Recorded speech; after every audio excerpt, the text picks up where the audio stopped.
네, 고웨스트 시간입니다. 글로벌 콘텐츠부 김종학 기자와 사안 다뤄보도록 하겠습니다. 김 기자, 이게 미국의 지역은행 파산만으로 좀 위기가 끝난 것이 아닌 것 같습니다. 네. 본격적으로 자금줄이 좀 말라붙는 징후들이 보인다면서요? 네, 은행들이 이제 파산을 하면서 대출 기준을 높이게 되면서 신용 경색이 나타나고 있다라는 게 이제 지표로도 확인이 되고 있습니다. 네. 오늘 첫 키워드 보시면 이제 더 커진 경기 침체 경고음이라고 볼 수 있는데요. 현지 시간 8일 어제 미국 연방준비제도에서 분기마다 공개하는 설문조사 결과가 나왔습니다. 시니어론 오피서 서베이라고 하는 건데 80개 주요 미국 은행들을 대상으로 석 달간 대출이 얼마나 이제 정책을 바꿨는지 아니면 이제 왜 바꿨는지 변경 기준 무엇인지 묻는 설문조사입니다. 보통 분기마다 결과를 공개를 하는데 이번 설문 결과에서 핵심은 지역은행 위기 이후에 기업 대출에 대해서 대기업이든 중소기업이든 가르지 않고 엄격하게 기준이 상당히 높아졌다. 특히 상업용 대출에 대해서 크게 이제 대출이 둔화되고 있는 징후가 나타나고 있다라는 겁니다.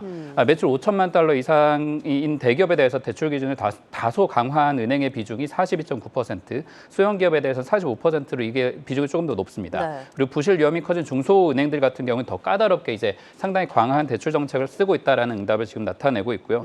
특히나 투자 위험이 높은 상업용 대출에 대해서는 그러니까 큰 기업들이 대출을 신청하더라도 절반 이상 반려되는 그런 상황이 이어지고 있습니다. 네. 은행들은 한 46%가 이번에 이제 상업용 대출 기준을 높였다고 밝혔는데 이게 보시면 작년 1, 2분기까지만 해도 나쁘지 않았던 지표가 올해 들어서는 이제 46% 거의 절반 정도는 대출을 좀 하지 않을 정도로 네. 상당히 미국 내에서 돈을 돌지 않고 있는 그런 현상이 나타나고 있다 이렇게 볼 수 있겠습니다. 네, 지금 뭐 대기업들이 이 정도인데 규모가 더 작은 기업이나 스타트업들은 사실 더 힘들어졌다는 소리 아닙니까? 네, 상당히 이제 미국 경제가 이제 침체로 들어서고 있다라는 게 여기서 지금 다 확인이 되고 있는 건데 네. 이번 설문 자료에서 보시면 이제 여신을 줄인 비율이 석 달 만에 2배 가량 정도가 늘었고 이렇게 대출이 있더라도 절반 이상 금리를 또 높여서 이제 받는 경우가 많기 때문에 네. 사실은 자금 부담이 늘어나고 다른 투자를 할 수 없게 되는 그런 연쇄적인 작용이 일어납니다.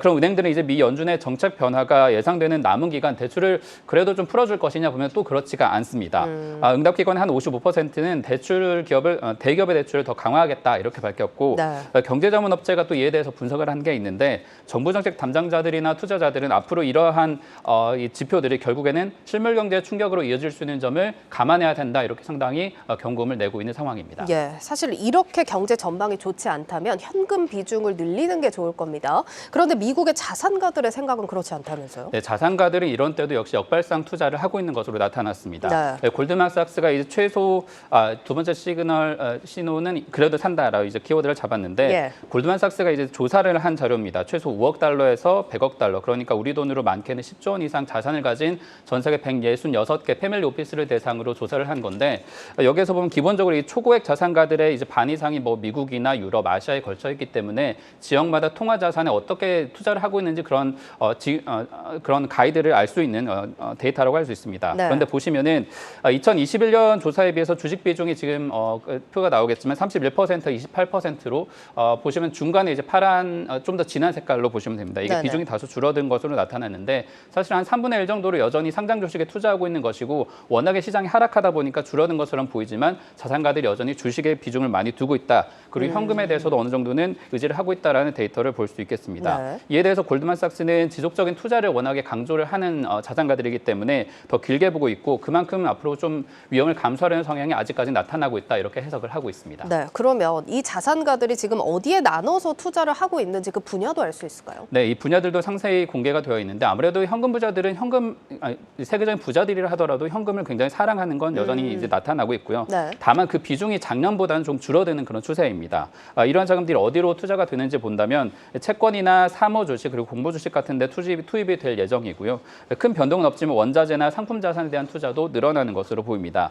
특히나 이 주식 섹터에 대해서는 저희도 참고할 만한 부분인데 정보기술과 헬스케어 부분에 대해서는 비중을 확대하겠다라는 응답이 43%, 34%로 각각 확인이 됩니다. 예. 나머지는 비중이 좀 적은 편인데 이건 이제 의견이 갈린다라고 볼 수 있는 것이고 상당히 뭐 지금 팬데믹 이후에 고용이 많이 늘었던 걸 정리하고 있는 분야들이기는 하지만 아무래도 자산가들은 길게 보고 장기간 투자를 하기 때문에 그 가치를 더 높게 평가하는 업종군이라고 보고 있는 것으로 확인이 됩니다. 알겠습니다. 지금 뭐 분야들 중에 상품 시장에 대한 투자를 좀 지속한다 이런 부분에 좀 초점을 맞춰보고 싶은데 네. 두 축을 좀 크게 나눠보자면 금과 유가 이렇게 좀 나눠볼 수 있겠죠. 흐름이 좀 상반되는데 먼저 금부터 보자면 좀 전문가들 의견 쪽은 어떨까요? 금은 아무래도 달러와 연관이 많은데 이 전문가들의 시각은 상당히 조금 변화가 더 크게 일어날 수 있겠다 이런 예상들이 나옵니다. 마지막 키워드는 빛의 속도로 뽑았는데 이게 아무래도 반짝반짝이는 금도 관련이 있고 빛의 속도로 탈출하고 있는 석유 투자자들 이야기입니다.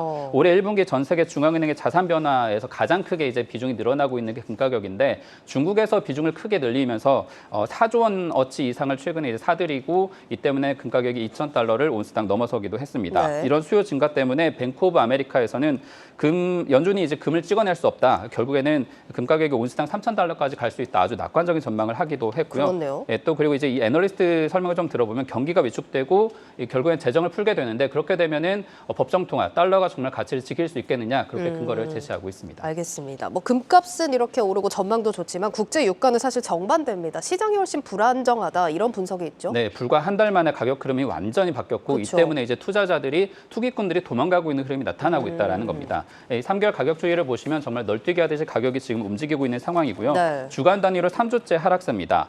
이 때문에 시장의 유동성이 줄어들면서 변동성이 커지고 있다라는 해석이 지금 나오고 있는 것이고 여기에 이제 하락 배팅을 했었던 투자자들 이런 많은 기관들이 지금 영향을 받고 있다라는 분석이 나오고 있는 겁니다. 다만 이제 기본적으로 국제유가가 어느 정도는 70달러에서 80달러 선으로 움직일 것이라는 전망이 나오는데 다시 상승세로 돌아서려면 러시아가 지금보다 이제 생산량을 좀 줄이거나 중국의 경기 회복이 이제 투자자들이 기대하는 정도로 살아날 수 있는지가 핵심이 될 것으로 보입니다. 네, 여기까지 듣도록 하겠습니다. 고웨스트 김종학 기자였습니다.